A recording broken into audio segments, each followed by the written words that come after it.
الليث قال حدثني سعيد عن أبي شريح أنه قال لعمرو بن سعيد وهو يبعث البعوث إلى مكة: ائذن لي أيها الأمير أحدثك قولا قام به النبي صلى الله عليه وسلم الغد من يوم الفتح، سمعته أذناي ووعاه قلبي وأبصرته عيناي حين تكلم به. حمد الله وأثنى عليه ثم قال: إن مكة حرمها الله ولم يحرمها الناس، فلا يحل لامرئ يؤمن بالله واليوم الآخر أن يسفك بها دما ولا يعضد بها شجرة.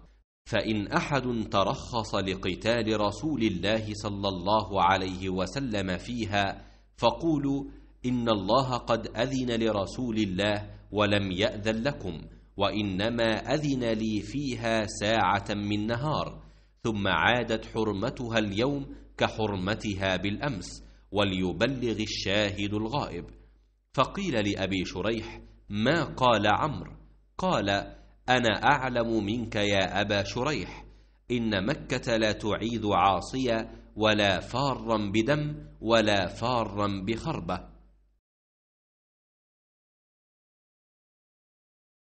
रसूल अल्लाह सल्लल्लाहु अलैहि वसल्लम ने अल्लाह की हम्द व सना बयान की।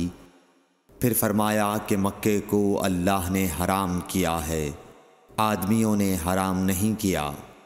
तो सुन लो कि किसी शख्स के लिए जो अल्लाह पर और यौम आखिरत पर ईमान रखता हो, जायज़ नहीं है कि मक्के में खून रेज़ी करे या उसका कोई पेड़ काटे। फिर अगर कोई अल्लाह के रसूल के लड़ने की वजह से इसका जवाज़ निकाले तो उससे कह दो, अल्लाह ने अपने रसूल के लिए इजाज़त दी थी, तुम्हारे लिए नहीं दी, और मुझे भी दिन के कुछ लम्हों के लिए इजाज़त मिली थी। आज इसकी हुर्मत लौट आई जैसी कल थी, और हाजिर गायब को ये बात पहुँचा दे। सही बुखारी हदीस नंबर 104।